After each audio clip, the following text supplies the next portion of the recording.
Welcome to my 61st Facebook Live. Can you believe it? It's my 61st consecutive Facebook Live Wednesday. Today is based on a quote. I interviewed an amazing parenting support coach. Her name is Auntie Karina Taylor from Canada, Vancouver, Canada, and she really hit my heart when I heard this quote. You are not raising children, you are raising adults, right? You are raising future adults. So, what is your role? What is the secret to raising thriving adults? Well, there's just one role that you have. I wrote some notes so I don't deviate. You know what your role is, guys? To focus on social and emotional development. I'm always talking about the importance of EQ, right? Your emotions, way more important to master emotions rather than focus on intelligence, on grades, because as we all know, you can have the highest academic achievements, honors, go and get your master's, your doctorates, but if you do not have control over your emotions and you allow your emotions to control you, you will live a very stressful life, right? So what do? Well, what is social and emotional development? I am going to break it down to 3 powerful skills that you, according to my opinion, should focus on. But if we do not help our kids learn how to manage their personal feelings, right?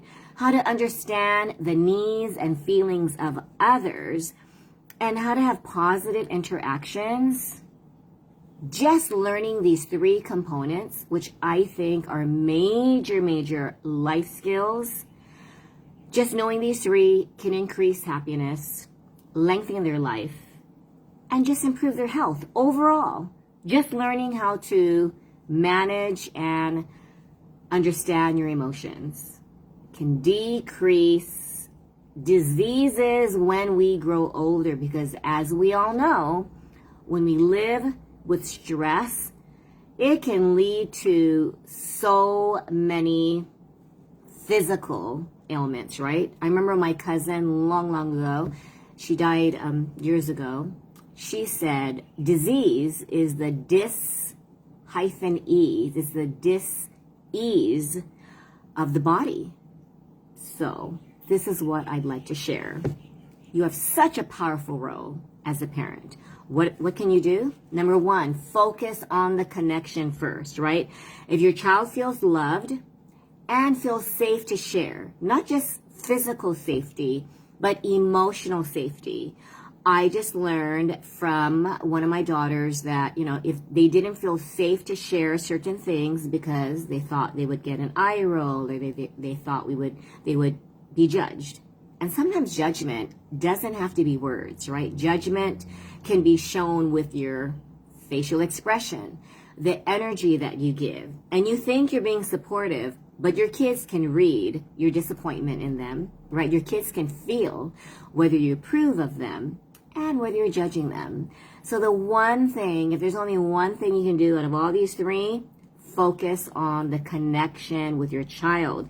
Share your feelings and allow them to share their feelings without judgment, without criticism, and really listen. Give that eye-to-eye contact. So you're not half focused. You know how we do that? We're on our phones or we're in our thoughts.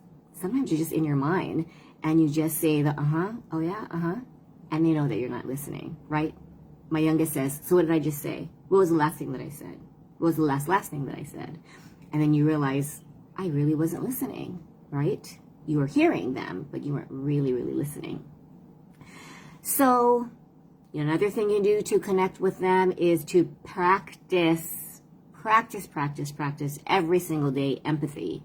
So instead of saying, you think that's hard? Oh my gosh, you have no idea how life can be. Simple words like, wow, sounds like you're having a really rough day. you're feeling, I can feel that something's going on with you. You're feeling stressed or tired. How are you feeling? What do you think's causing that? And really genuinely care about the response. All of us want to be heard, understood, and not judged, right? Number 2, how do you promote emotional and social growth, right? Because I said the one thing you can do is really help your child develop socially and develop emotionally. What does that even mean? There are simple things you can do every single day. You can practice, this is a hard one, delay gratification, right? They want that Happy Meal now, now, now, now. They want that video game right now. Not 3 weeks from now, they want it now. And all of us want now. We don't want to wait, right? So teaching them, and it's never too late to teach delayed gratification, right? You can say something like, wow, I can tell that you really want this, fill in the blank, right now. But you know what? It's not, I know it's going to feel like you're going to burst out of your brain. Your brain's going to really want this now, and you're going to be so sad, right? They're going to feel like the world is coming to an end. But say, why don't we wait? You will get it. Most likely. I'm not going to promise anything that you're going to get it today, but you know what? Why don't we put it on our list to get within the next, and you decide the time frame, the next few months, maybe someday. Let's talk about it later, but not today. Sometimes just knowing that they can't get it today will let them stop nagging. You know, because they know no matter how many times you ask them, it's not going to happen today. But that's a really great thing. I understand why you want it, okay? Understand their feelings. Never minimize their feelings. Oh my gosh, you're being a drama queen. You're being a drama king. Can you just stop it? You're being really annoying. Whenever you judge, you are shutting down that emotional connection. Your kids don't even want to be in your presence. They're like, oh my gosh. No wonder I don't want to even be in the same room with my mom or dad, right? So just make them feel heard, make them feel understood, and make them feel loved. It's amazing how if someone feels loved, they will delay gratification. When you feel judged and criticized, plus you can't get your fill in the blank, your game, your ice cream, your Happy Meal today, then it really does feel like the end of the world. Because your number one craving of feeling loved and accepted isn't there. So when you say no to the video game, you're saying no to the video game. They're seeing it as, you don't love me. I know that's a really hard concept to understand, right? You're like, wait a minute, it's a video game. I love you.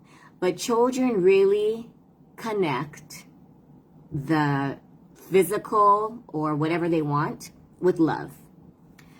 So understand their feelings and teach them how to identify their feelings. When you identify, you're like, I am sad. You are not sadness, but you're feeling a natural emotion, and learn not to chase away bad feelings. We all do this, right? I don't want to be sad. I don't want to be mad. And then you become angry for feeling angry, or you really overly consume. It's like you're eating sadness. And then you feel sad, and it's a really unhealthy ongoing cycle, like you're on this hamster wheel.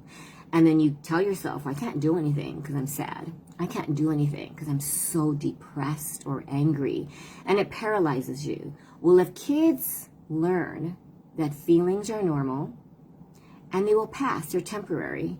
And what did that feeling mean? Why did that feeling arise? Was it anger because you felt hurt? Was it resentment because you didn't feel appreciated or heard?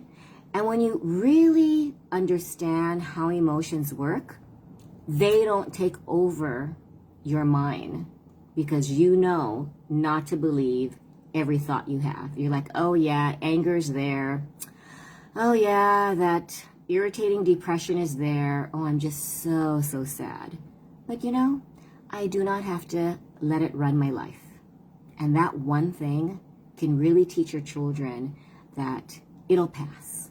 You are feeling just so upset right now, but learn not to act on it, because if you allow your emotions to dictate your behavior, you're going to live a very stressed life filled with regret, because you will react instead of pause, take a deep breath, and then learn how to respond in a healthy way.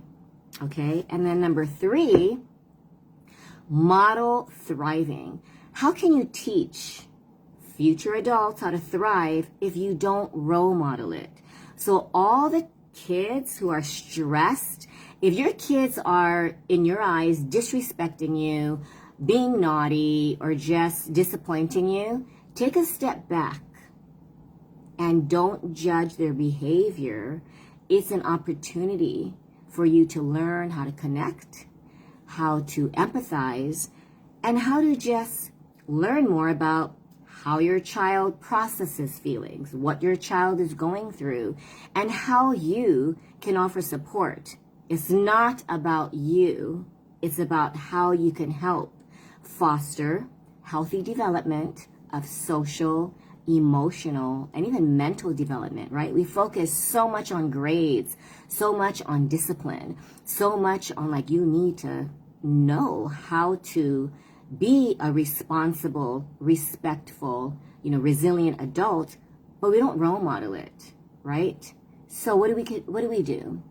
They can witness you say no to activities that you don't want to add to your plate. When you say no, and I'm not saying that you are teaching your kids saying, nope, I don't want to do those chores, but just putting your mental health first and practice self-care, practice downtime. If they see you scrolling on social media for hours, or they see you watching hours of TV, guilty of that, what you're showing them is, this is how I handle my stress. I'm going to just watch a few hours of TV. I'm going to be scrolling and watching my cute panda YouTube videos, or just things that aren't really soothing to the mind. So I will tell my daughters and my family, okay, I'm doing 20 minutes of yoga. It's me time. Or I'm going to do one of my meditations. Don't underestimate the power of deep breathing, even if it's for a minute. Deep breathe as a family.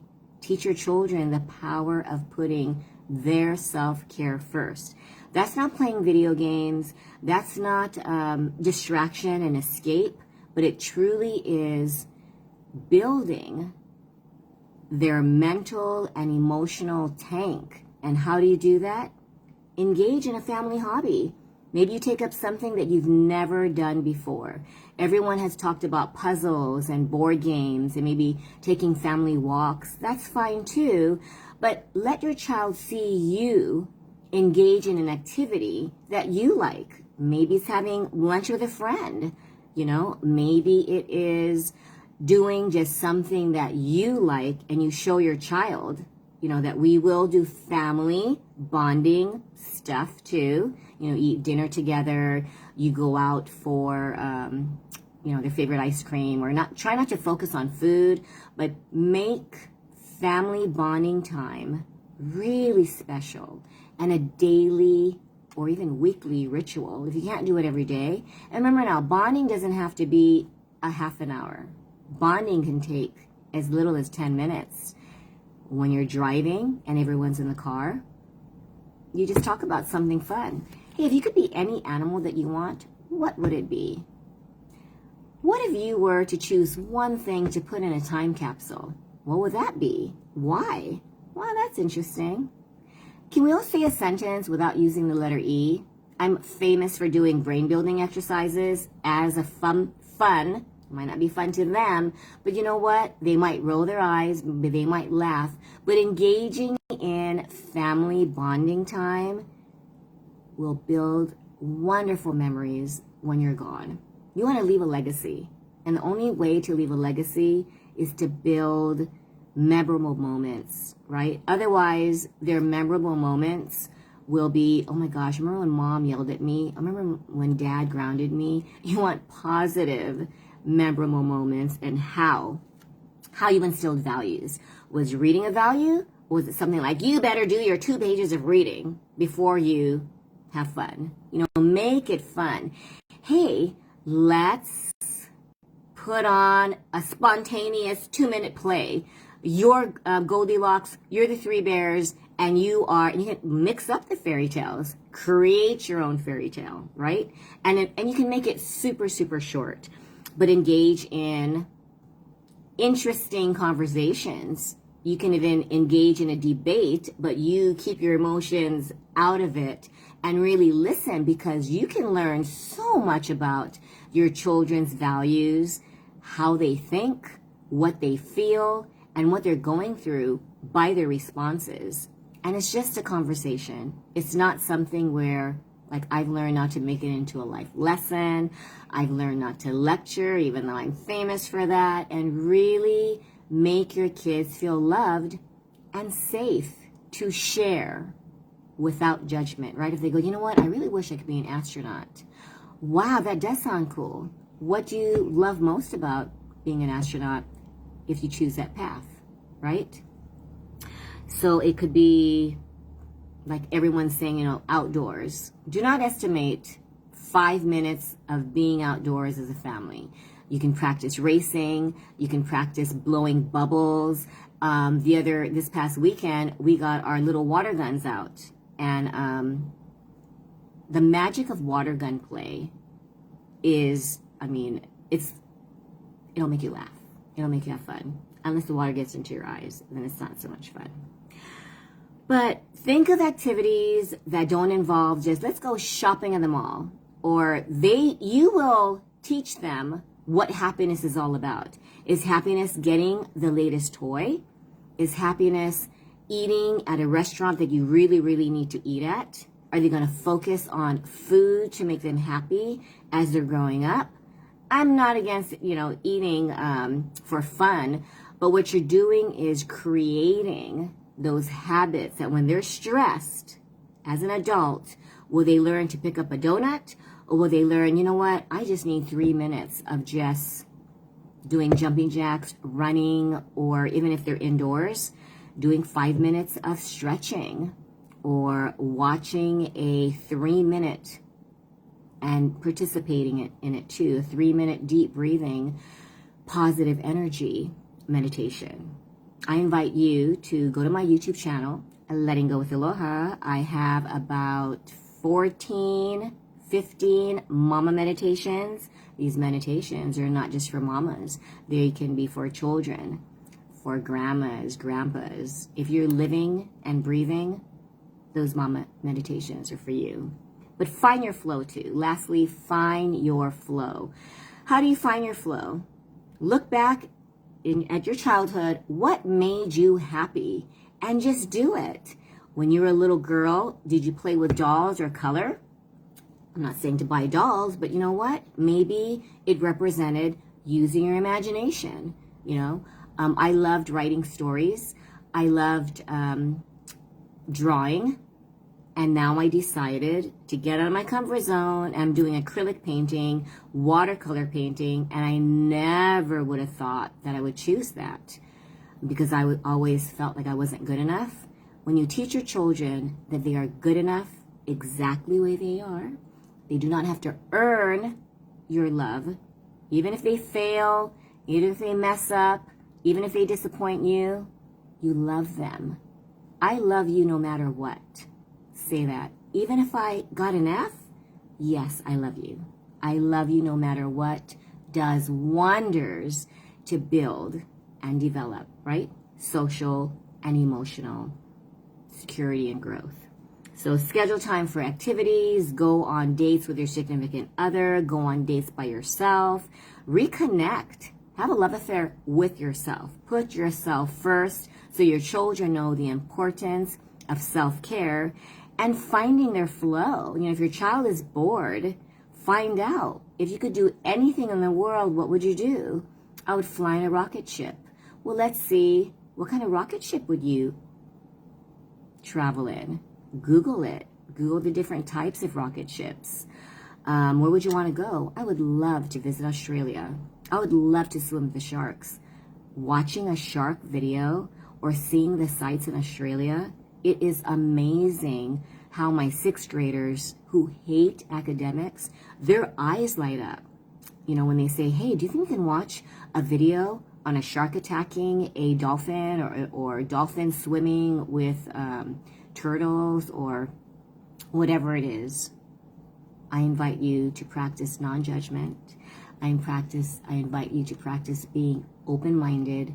And most of all, as a parent, the most powerful role you can play in order to raise thriving adults is to put your child's social and emotional development first. So it's not all about being productive, not being lazy, making sure you're disciplined, because all of that, I'm all for it. But if we don't build a child's self-esteem and really work on how do you deal with those emotions, those yucky emotions that many of us resist, right?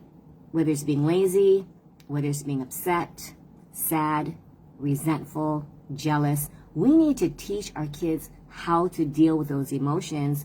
Many of them just witness us losing it, yelling, lecturing, not being an example of, hey, you know what, I'm feeling really frustrated right now because things are not going my way. You know what I'm learning? Life is sometimes not getting our way. But you know what made me realize that I can get through this? That it's temporary. And I can do something fun for 5 minutes to really get my emotions lower and just understand. You're decreasing the wild, like, emotions that you want to run away from, and really learning to identify them, learning how to deal with them, and just being with them instead of resisting them. So I'm not too sure if that sounded like a lecture, but I am so into social, emotional, and of course the whole brain growth, and I'm realizing it does not have to be always about academics. So if I had to parent over again, I would not focus so much on grades, because now as the adult women that I have, I'm learning that it's never too late, but we must focus on emotional and mental health. Otherwise, we are going to raise very stressed out adults who don't know how to handle life's adversities and just end up feeling like they don't know how to handle life's struggles, and that it's okay and it's always going to be okay.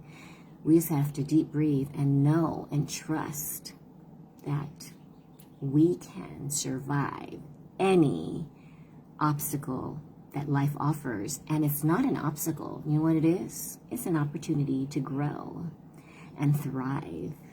So thank you, Auntie Karina Taylor, for sharing that. And I'm going to be sharing her interview in July. And if you are interested in being interviewed, I would love to interview. I'm looking for a school counselor or a grandma or even a parent.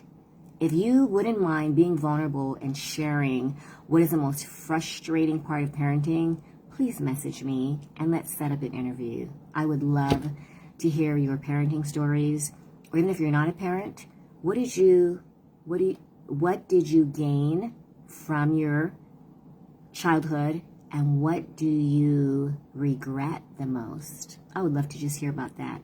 Hope you have a wonderful Wednesday. I'm off to build a 7-year-old boy's brain and do something fun today, no matter what, even if it's 3 minutes of fun, okay?